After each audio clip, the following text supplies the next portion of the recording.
भगवद्गीतायाः श्लोकानाम् अन्वयरचनां वयं परिशीलयन्तः आस्म। इदानीम् अग्रिमं श्लोकं पठामः। सघोषोऽधार्तराष्ट्राणां हृदयानि व्यदारयत् नभश्च पृथिवीं चैव तुमुलोऽव्यनुनादयन्। पदविभागः एवं भवति। सः घोषः धार्तराष्ट्राणां हृदयानि व्यदारयत् नभः च पृथिवीं च एव तुमुलः व्यनुनादयन्। इदानीं सन्धीन् परिशीलयामः।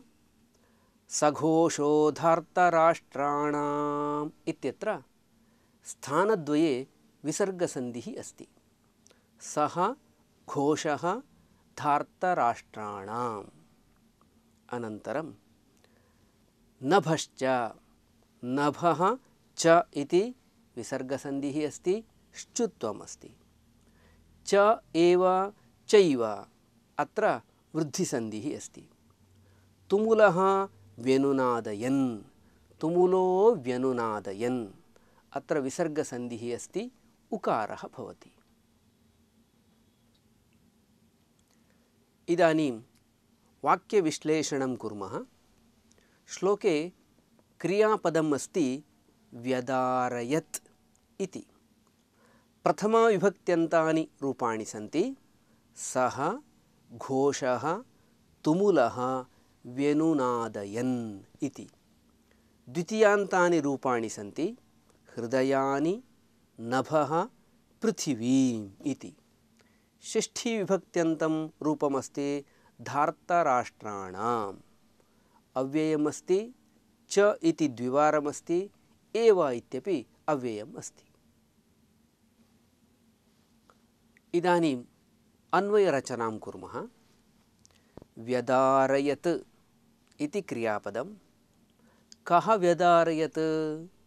सः घोषः व्यदारयत्। घोषस्य विशेषणमस्ति। कीदृशः घोषः? तुमुलः घोषः। तुमुलः घोषः किं कुर्वन् व्यदारयत्? व्यनुनादयन् व्यदारयत्। किं व्यनुनादयन्? नभः व्यनुनादयन्। अत्र नभः इति द्वितीयाविभक्तिः इति स्मर्तव्यम् अस्माभिः। पुनः कां व्यनुनादयन्?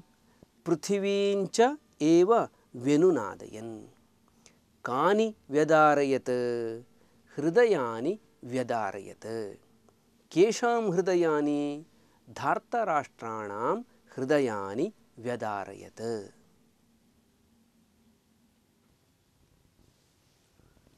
गीतायाः पूर्वतनेषु केषुचित् श्लोकेषु एवम् उक्तमस्ति।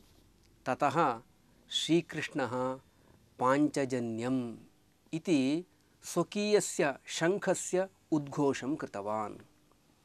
अर्जुनः, युधिष्ठिरः, भीमः, नकुलः, सहदेवः, अन्ये सर्वेपि वीराः शङ्खोद्घोषं कृतवन्तः।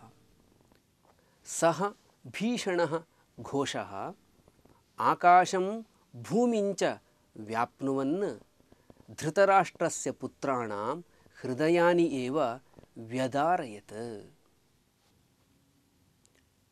अग्रिमं श्लोकं पठामः। अथ व्यवस्थितान् दृष्ट्वा धार्तराष्ट्रान् कपिध्वजः प्रवृत्ते शस्त्रसम्पाते धनुरुद्यम्य पाण्डवः हृषीकेशं तदा वाक्यम् इदमाह महीपते सेनयोरुभयोर्मध्ये रथं स्थापयमेच्युत। अत्र अन्वयरचनायाः सौकर्यनिमित्तं श्लोकद्वयं मिलित्वा दत्तमस्ति। पदविभागः। अथ व्यवस्थितान् दृष्ट्वा धार्तराष्ट्रान्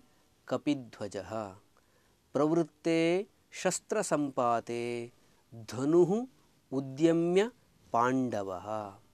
ऋषिकेशं तदा वाक्यम् इदम् आह महीपते, सेनयोः उभयोः मध्ये रथं स्थापय मे अच्युत। अत्र धनुरुद्यम्य सेनयोरुभयोर्मध्ये मेच्युत इति त्रिषु स्थानेषु सन्धिः अस्ति। धनुः उद्यम्य, धनुरुद्यम्य विसर्गसन्धिः रेफः। सेनयोः उभयोः मध्ये, उभयत्रापि विसर्गसन्धिः रेफः। मे अच्युत मेच्युत अत्र पूर्वरूपसन्धिः अस्ति। इतः परं वाक्यविश्लेषणे किञ्चित् वैशिष्ट्यमस्ति। एतावत्पर्यन्तं क्रियापदम् इत्यत्र गच्छति, गच्छतु, गच्छेत् इत्यादीनि लकाररूपाणि केवलं प्रदर्श्यन्ते स्म। इतः परं तत्र क्रियापदम् इत्यत्रैव क्त्वान्तानि, ल्यबन्तानि, तुमुन्नन्तानि अपि प्रदर्श्यन्ते। यतः क्त्वान्तानि ल्यबन्तानि च क्रियामेव दर्शयन्ति, किन्तु तत्र असमाप्तक्रिया, क्रिया समाप्ता न भवति। तथैव तुमुन्नन्तमस्ति चेत् उद्देश्यक्रिया इति उच्यते। अतः क्रियापदम् इत्यत्रैव इतः परं तानि रूपाणि दीयन्ते। भवतां पाठेषु तथैव दृश्यते। इदानीं या सूचना दत्ता अस्ति तदनुगुणम् अत्र क्रियापदमस्ति आह इति, दृष्ट्वा इति, उद्यम्य इति, स्थापय इति च। प्रथमाविभक्त्यन्तानि रूपाणि भवन्ति कपिध्वजः, पाण्डवः, कपिध्वजः। इदानीं या सूचना उक्ता अस्ति तदनुगुणम् अत्र क्रियापदानि भवन्ति आह, दृष्ट्वा, उद्यम्य, स्थापय इति। तथैव प्रथमाविभक्त्यन्तानि कपिध्वजः, पाण्डवः इति। द्वितीयाविभक्त्यन्तानि सन्ति ऋषिकेशम्, इदं वाक्यं, व्यवस्थितान्, धार्तराष्ट्रान्, धनुः, रथम् इति च। तथैव प्रवृत्ते शस्त्रसम्पाते इति शब्दद्वयमस्ति। तदर्थं प्रश्नं कर्तुं कदा अथवा कुत्र इत्यस्य प्रयोगः करणीयः। अतः तस्य अधः तद्वयं सूचितमस्ति, प्रवृत्ते शस्त्रसम्पाते। तथैव मध्ये इत्यपि। रथम् इत्यस्य मे रथम् इत्यत्र अन्वयः। तथैव मध्ये इत्यस्य सेनयोः उभयोः मध्ये इत्येवम् अन्वयः। इदानीम् अन्वयरचनां परिशीलयामः। आह, आह इत्युक्ते वदति इत्यर्थः। आह इति क्रियापदं। कः आह? पाण्डवः आह। कीदृशः पाण्डवः? कपिध्वजः पाण्डवः, अर्जुनः इत्यर्थः। कम् आह? ऋषिकेशम् आह। किम् आह? इदं वाक्यम् आह। किं कृत्वा आह? दृष्ट्वा आह। कदा दृष्ट्वा आह? अथ दृष्ट्वा आह। कान् दृष्ट्वा? धार्तराष्ट्रान् दृष्ट्वा। कीदृशान् धार्तराष्ट्रान्? व्यवस्थितान् धार्तराष्ट्रान्। पुनः किं कृत्वा आह? उद्यम्य आह। किम् उद्यम्य? धनुः उद्यम्य आह। कदा आह? तदा। अथ प्रवृत्ते। कस्मिन् प्रवृत्ते? शस्त्रसम्पाते प्रवृत्ते। यदा शस्त्रसम्पातः प्रवृत्तः तदा अर्जुनः कृष्णम् उद्दिश्य उक्तवान् इत्यर्थः। अस्य तात्पर्यम् एवमस्ति। सञ्जयः धृतराष्ट्रम् उद्दिश्य वदन्नस्ति, हे महीपते राजन् अथ पाण्डवानां कौरवाणां च व्यूहरचना सम्पन्ना अस्ति। शस्त्रसम्पातः इदमिदानीम् आरभ्यते।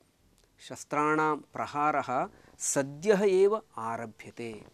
तस्मिन् अवसरे अर्जुनः सर्वान् दृष्टवान्। तदनन्तरं स्वकीयं धनुः उद्धृतवान्। सः स्वकीयं धनुः उद्यम्य भगवन्तं हृषीकेशं कृष्णम् उद्दिश्य वाक्यं वदति। किं वाक्यं वदति सः?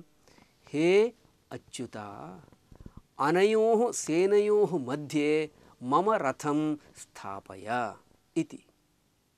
अत्र द्वितीयं वाक्यमपि अस्ति। तत्र सम्बोधनमस्ति अच्युत इति, क्रियापदमस्ति स्थापय इति। तथैव स्थापय कर्तृपदं किं भवति? त्वम् इति।